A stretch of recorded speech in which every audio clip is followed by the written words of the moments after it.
Jelang malam pergantian tahun baru kemarin, sejumlah petugas gabungan dari TNI, Polri, Dinas Perhubungan, dan Satpol PP di Parung Panjang, Kabupaten Bogor melakukan razia masker di Jalan Raya Parung Panjang, Kabupaten Bogor. Dalam razia ini, petugas gabungan tak memberikan sanksi berat, namun hanya memberikan sanksi berupa mewajibkan para pengendara yang tak mengenakan masker untuk membeli masker di sejumlah apotek dan minimarket terdekat. Kenapa? Iya tadinya mau pakai, mau di depan. Oh, mau di depan. Biasanya kan suka ada kerjanya di depan kan. Terus? Jadi kirain di situ. Ya. Emang mau kemana? Mau COD-an tuh. Mau COD-an? Oh. Kan emang nggak takut? Kan lagi masih pandemi gini, nggak takut emang kena virus? Iya takut lah. Setiap ada kerumunan kita bubarkan.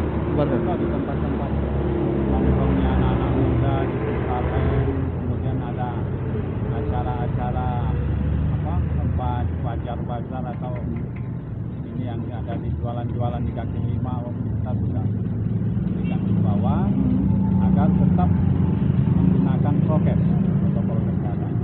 Itu kita selalu lakukan.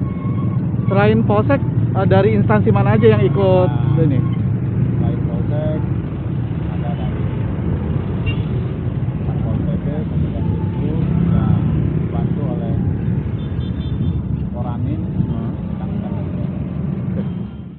Melalui razia seperti ini, petugas gabungan berharap masyarakat di Parung Panjang bisa memiliki kebiasaan untuk senantiasa mengenakan masker saat berada di luar rumah.